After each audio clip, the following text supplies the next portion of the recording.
Praitno yang telah bergabung di Kompas Malam. Selamat malam, salam sehat Mas Adi. Selamat malam, Mas. Mas Adi, apa Selamat. yang menurut Anda, apa yang ingin Joko Widodo tunjukkan dengan membuat momen tampil bersama dengan dua kandidat capres yang elektabilitasnya selalu teratas ini, Ganjar Pranowo dan juga Prabowo Subianto? Ya, saya kira sangat sederhana. Bagi saya, apa yang ditampilkan oleh Jokowi ini ingin menunjukkan kepada publik bahwa Prabowo Subianto dan Ganjar Pranowo adalah orang-orang yang kemudian dianggap sebagai replika politik Jokowi di 2024. Dua orang ini kan paling banyak mendapatkan endorsement secara gratis dari Jokowi. Dulu Jokowi itu paling sering memberikan endorsement ke Ganjar Pranowo, tapi karena Ganjar sering dikritik gitu ya, mendapatkan resistensi dari kawan-kawan PDIP, maka Jokowi belakangan juga memberikan endorsement kepada Prabowo Subianto. Jokowi ini kan tipikal presiden, tipikal sosok yang saya kira cukup mempercayai survei, karena Ganjar Pranowo dan Prabowo Subianto adalah orang-orang yang memang selalu menjadi langganan survei. Ganjar selalu menjadi yang teratas, kemudian disusul oleh Prabowo sebagai runner up. Jadi dalam konteks itulah kemudian Jokowi sebenarnya ingin tunjukkan kepada publik bahwa yang paling mungkin menjadi the next Jokowi, suksesor Jokowi di 2024. Kalau tidak Ganjar Pranowo, ya adalah Prabowo Subianto. Kalau nggak Yang kedua, Ganjar yaitu Prabowo ya, ya. Ini Mas Adi, ini berarti secara tidak langsung Joko Widodo ingin menunjukkan bahwa punya pengaruh besar loh dalam Pilpres nanti, atau lebih kepada ingin menggabungkan keduanya ini. kalau melihat kecenderungan rata-rata, saya kira memang ini sangat tergantung konfigurasi politik ke depan ya, Mas Yasir. Pertama, kalau memang ada kubu oposisi, sebut saja misalnya Anies Baswedan, mendapatkan tiket pencapresan, maka sangat mungkin Prabowo Subianto dan Ganjar Pranowo, atau Ganjar Pranowo dan Prabowo Subianto ini bisa disatukan dalam satu kongsi politik. Karena melawan Anies Baswedan yang merupakan representasi dari kubu oposisi, tentu butuh kekuatan maksimal bagi Jokowi. Terutama Jokowi ingin memastikan bahwa pemenangnya nanti adalah mereka yang bisa melanjutkan semua yang sudah dilakukan oleh Jokowi selama 2 periode. Tapi beda ceritanya, kalau Anies Baswedan yang jadi presiden, tentu Jokowi layak was-was, karena Anies ini adalah tempat orang-orang yang kemudian selama ini kita kenal sebagai orang yang anti Jokowi, para pembenci Jokowi kumpul di sana, dan seterusnya.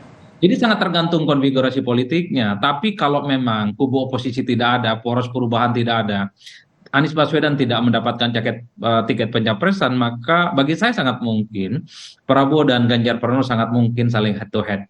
Bagi Jokowi, kalau keduanya head to head, ya tentu saja Jokowi happy karena yang bertanding adalah Happy ya. Jadi Secara bagi tidak langsung Joko Widodo Ganjar jadi atau kingmakernya Prabowo begitu sama dalam saja. Pilpres 2024 ini, Mas Adi. Ya, tentu saja begitu. Kalau semua yang Oke. bertanding adalah orang-orangnya Jokowi, tentu Jokowi tidak terlampau pusing misalnya memikirkan siapa yang jadi presiden. Yang paling penting yang menang adalah mereka yang melanjutkan semua legasi politik yang sudah dilanjutkan oleh Jokowi. Kan Tapi begitu? yang juga harus kita pertimbangkan adalah Mas Adi, Joko Widodo ini kan juga merupakan kader dari PDI Perjuangan, di mana kalau kita lihat PDI Perjuangan ini masih memegang ataupun masih fokus terhadap apa yang menjadi perintah ataupun keputusan dari ketumnya Megawati Soekarno Putri. Ya, saya kira poin saya selanjutnya di situ, Mas ya. Karena Oke. kalau kita mau meranking sebenarnya soal kecenderungan politik Jokowi, pastinya kepada Ganjar Pranowo bukan yang lain. Karena ada 3 variabel yang menurut saya bisa menjelaskan bahwa Jokowi itu pastinya akan ke Ganjar Pranowo. Pertama, Ganjar dan Jokowi adalah sama-sama kader PDIP. Di PDIP itu ya sangat terkenal dengan ketaatan robotik gitu ya, tegak lurus kepada pimpinan. Jadi siapapun nantinya yang diumumkan oleh PDIP, sebut saja misalnya Ganjar Pranowo, saya kira tidak mungkin Jokowi akan pindah ke lain hati. Yang kedua, Itu udah yakin banget tuh Mas Adi. oh Kalau iya dong. seandainya tidak, kalau seandainya pilihan dari PDI Perjuangan ini tidak akan membuat Joko Widodo tidak ke lain hati. Kalau pemilihannya bukan Ganjar Pranowo, gimana Mas Adi melihatnya? Kalau ke Prabowo Subianto sangat mungkin Jokowi akan main di banyak kaki, karena apapun judulnya Ganjar ini bagi saya adalah replika politiknya Jokowi yang saya kira saat ini memang disembunyikan dari lubuk hati yang paling dalam. Jadi publik sudah tahu ini semua, Mas ya. Tapi memang Jokowi itu tidak mau berkonfrontasi dengan PDIP. Tentu Jokowi tidak mau head to head dengan Megawati yang sampai saat ini sebagai veto player yang bisa menentukan siapa capres dari PDIP. Oleh karena itu, ketimbang Jokowi terus diserang sebagai orang yang memberikan endorsement kepada Ganjar Pranowo, Jokowi belakangan memang memberikan endorsement kepada yang lain. Ada Prabowo Subianto, ada Erlangga Hartarto, kadang juga ada Erick Thohir gitu, ada Sandiaga Uno, ada yang macam-macam yang kemudian ada di inner circle kekuasaan politik pemerintah itu tadi. Tapi kalau di ranking dari sekian banyak nama yang berada di sekitar Jokowi, tentunya Jokowi pasti lebih dekat kepada Ganjar Pranowo di ranking teratas ya, karena sama-sama PDIP. Dan yang kedua, basis pemilih Jokowi itu adalah mayoritas mendukung Ganjar Pranowo, bukan kepada yang lainnya, Mas. Variabel-variabel ini yang saya kira bisa menjelaskan bahwa Jokowi sebenarnya dari lubuk hati yang paling terdalam menginginkan Ganjarlah yang kemudian dinobatkan sebagai capres dari Menurut PDIP. Anda ya, dari lubuk hati paling dalam nih, Joko Widodo ingin Ya, karena Ganjar Pranowo maju. Tapi jika nanti PD Perjuangan tidak mengusung Ganjar Pranowo, ini posisi Joko Widodo seperti apa? Akankah berbelot atau tetap sebagai petugas partai dia akan siap mendukung apapun keputusan dari PDIP? kalau saya membaca Jokowi pasti akan menegosiasikan siapapun nantinya yang diusung dari PDIP, sebut saja misalnya Puan Maharani.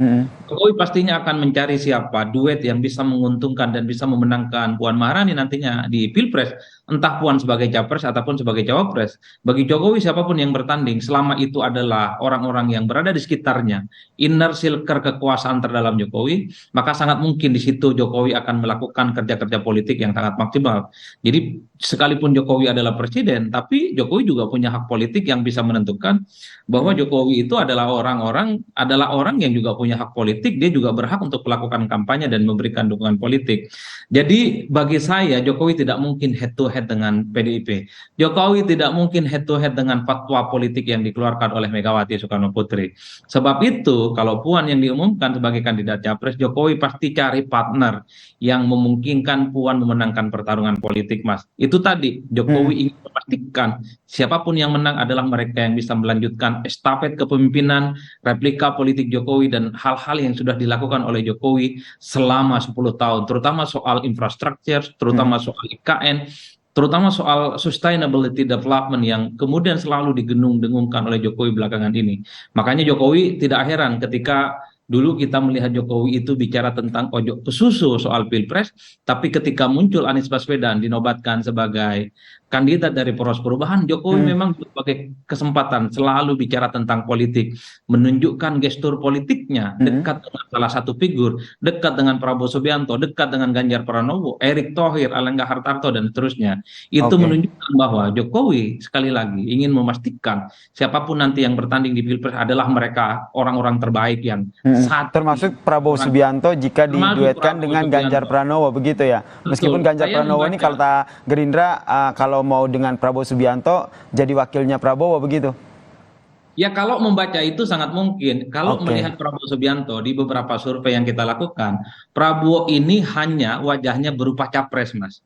Jadi ketika disodorkan kepada publik elektabilitas Prabowo adalah runner up, tapi ketika Prabowo Subianto disorongkan sebagai cawapres, turun itu elektabilitasnya. Itu artinya apa? Fashion dan style dari Prabowo Subianto itu bukan cawapres tapi capres. Berbeda dengan Ganjar Pranowo. Ganjar bisa capres, bisa juga sebagai cawapres. Dua-duanya bisa memberikan insentif politik elektoral. Tapi kalau pernyataan Pak Hasyim misalnya bahwa Gerindra sangat terbuka dengan Ganjar Pranowo asal sebagai cawapres, nanti dulu kalau kemudian Ganjar itu diumumkan sebagai capres dari PDIP. Kalau Ganjar maju dari PDIP tentu agak sulit meminta Ganjar sebagai cawapres. Satu, PDIP tentu elektabilitasnya lebih tinggi dari Gerindra di partaian. Dari segi elektabilitas personal tentu Ganjar Pranowo lebih tinggi timbang Prabowo Subianto.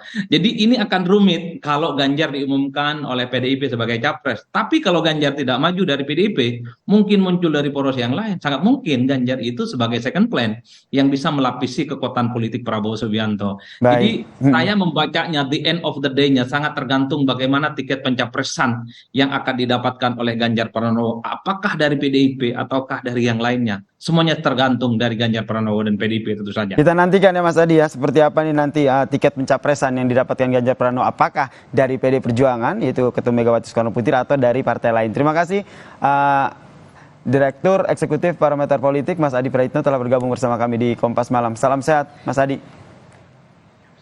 Dan saudara, selepas jeda kami masih punya informasi penting dan menarik lainnya, diantaranya soal bahan baku petasan yang meledak di daerah Kabupaten Malang, Jawa Timur. Korban meninggal diketahui kerap membuat